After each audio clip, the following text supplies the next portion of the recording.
Oke, standby, kamera ready, sound ready, 3, 2, 1, action.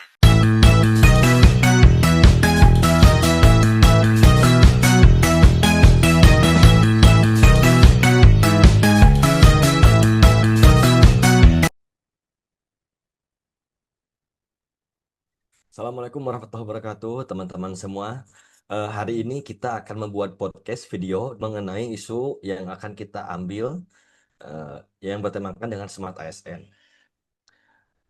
Di sini saya akan membawa masalah yang telah kita setujui tadi, yaitu merupakan masalah yang dihadapi oleh ASN, yaitu adalah aplikasi Srikandi. Aplikasi Srikandi itu tujuannya adalah efisiensi, teman-teman. Tapi data menunjukkan bahwa banyak instansi yang belum maksimal. Bahkan 65% ASN itu merasa kurang kompeten dalam penggunaannya. Di sini akan kita bedah dari kacamata manajemen ASN dan Smart ASN. Teman-teman, kita akan bagi menjadi 4 analisis. Analisis pertama oleh Rahma, analisis kedua oleh Herlin, analisis 3 oleh Debbie, dan analisis 4 oleh Somad. Ya, jadi masalahnya adalah penggunaan Srikandi yang belum maksimal, yang belum optimal ya. Oke, sekarang kita akan bahas analisis pertama oleh Teh Rama. Mangga silakan Teh Rahma, waktu dan layar dipersilakan. Baik, terima kasih untuk Bapak Moderator. Di sini saya akan menganalisis mengenai manajemen kinerja dan organisasinya ya. Jadi isu ini non optimal. Ini adalah masalah manajemen ASN di tingkat kebijakan. Jadi jika penggunaan Serikandi wajib, maka ia harus terintegrasi dalam sistem informasi ASN dan penilaian kinerja pegawai. Saat ini, banyak instansi belum memiliki standar operasional prosedur atau SOP. Maka selama kepatuhan pada Serikandi tidak dihitung sebagai indikator kinerja utama, motivasi ASN akan rendah. Kita perlu reward yang jelas bagi ASN yang patuh digital, juga punishment bagi yang masih menggunakan secara manual. Begitu, Bapak Moderator, pandangan Oke, saya. terima kasih. Terima kasih Teh Rama atas analisis satunya. Sekarang lanjut ke analisis dua oleh Teh Herlin. Silakan Teh Herlin. Baik, terima kasih Bapak Moderator. Di sini saya akan memaparkan analisis kedua dari sisi kompetensi dan literasi digital ya. Saya melihat ini sebagai isu smart ASN yang klasik sebenarnya karena literasi digital dan resistensi perubahan seperti tadi yang sudah disebutkan bahwa data 65% ASN itu kurang kompeten. Jelas itu menunjukkan sebuah kegagalan dalam upgrading kompetensi ya.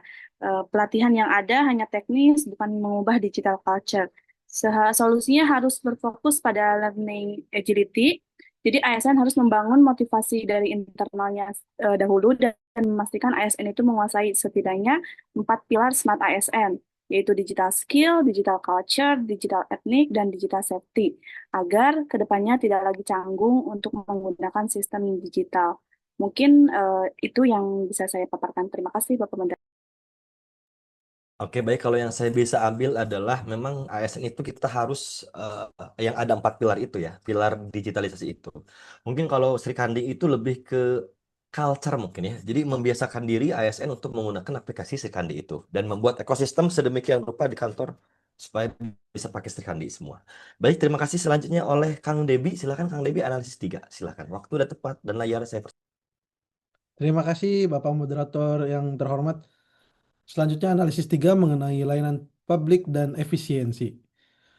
Dari perspektif pelayanan, jika surat menyurat ini tidak optimal disirkan maka tujuan smart governance ini dalam efisiensinya gagal. Administrasi menjadi lambat karena harus memproses dokumen yang ganda ataupun menunggu error sistem yang menunggu sampai selesai dulu. Ini merugikan waktu ASN dan membuang anggaran. Smart ASN ini dituntut untuk berorientasi kepada pelayanan. Kita harus memastikan Sri Kandi ini prosesnya cepat, bukan menghambat. Kegagalan sistem ini adalah kegagalan yang mencapai efisiensi manajemen ASN. Mungkin singkat saja dari saya, Bapak Moderator, saya kembalikan. Terima kasih. Baik, terima kasih Kang Debi. Mungkin memang dalam pengaplikasiannya mungkin kalau misalkan nggak dipakai juga ribet ya. Jadi dokumennya dua, yang satu manualan, yang satu pakai sistem, kadang ada error juga, atau mungkin aplikasinya lagi dalam maintenance seperti itu ya. Baik, terima kasih Kang Debi. Selanjutnya oleh Kang. Baik, terima kasih Bapak Moderator yang saat ini terlihat sangat ganteng dengan visi dan kacamatanya. Pada kesempatan baik kali ini, saya akan membahas mengenai infrastruktur dan keamanan data. Saya fokus pada dimensi teknologi dan juga digital safety. ASN tentu akan enggan menggunakan Sikandi jika sistem sering down, lambat, atau rawan peretasan. Insiden peretasan pusat data nasional yang membuat aplikasi tidak dapat diakses menimbulkan kekhawatiran besar tentang keamanan data.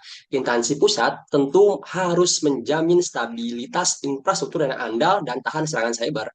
Dan ASN juga perlu dilatih etika digital dan etika safety agar mereka tidak menjadi single point of failure yang menyebabkan kebocoran data. Terima kasih, Pak Moderator. Memang kalau dari diagram fishbone itu salah satunya itu adalah ada mekanismenya, ada mesin. Jadi mesinnya memang harus sehat dulu baru kita bisa optimal seperti itu ya teman-teman ya. Baik, terima kasih atas analisis yang komprehensif teman-teman. Sekarang kita akan formulasikan solusi ini yang paling efektif kira-kira apa gitu ya. Maksudnya dari teman-teman yang sudah teman-teman di pengayaan oleh teman-teman dijelaskan, kita akan bahas apa sih kira-kira solusi yang tepat yang akan kita harus lakukan gitu dalam kasus isu ini seperti ini. Saya akan kembalikan lagi ke pemegang analisis masing-masing ya. Kita akan kembali ke Teh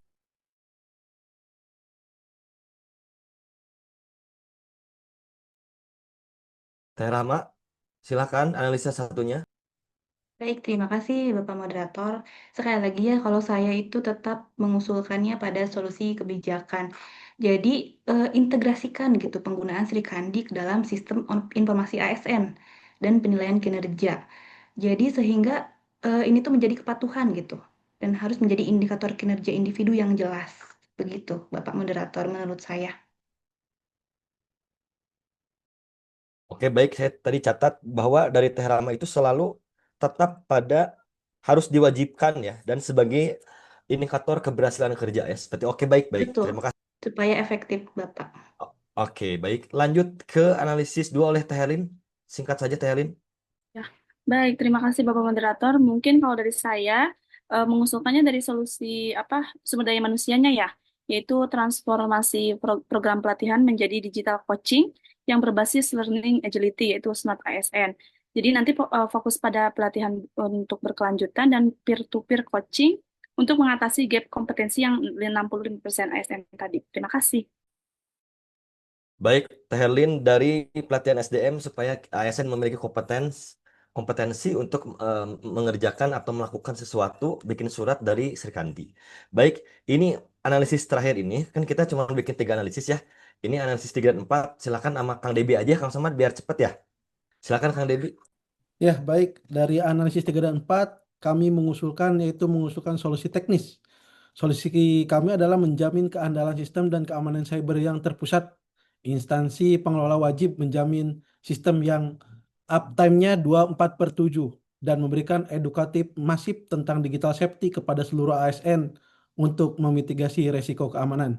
Begitu Bapak Moderator, usulan dari analisis 3 dan 4. Oke, baik.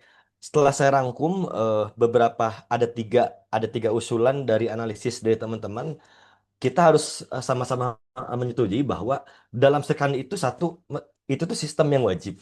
Dalam artian itu dibuat untuk mempermudah pekerjaan kita surat menyurat. Setuju ya?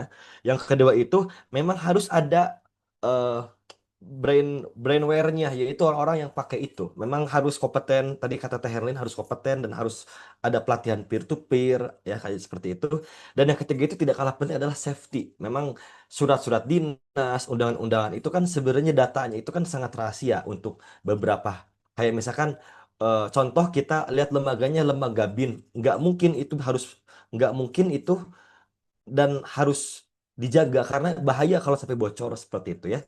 Baik, dari analisis ini saya bisa mohon izin menyimpulkan bahwa kesimpulannya adalah optimalisasi Srikandi menuju smart governance kan niatnya itu membutuhkan 3 hal ya, 3 pilar yang jelas. Satu adalah tim manajemen, kebijakan yang tegas bahwa ASN diwajibkan pakai Srikandi dimanapun, mau ASN daerah, mau pusat, mau sekolahan, dan lain-lain.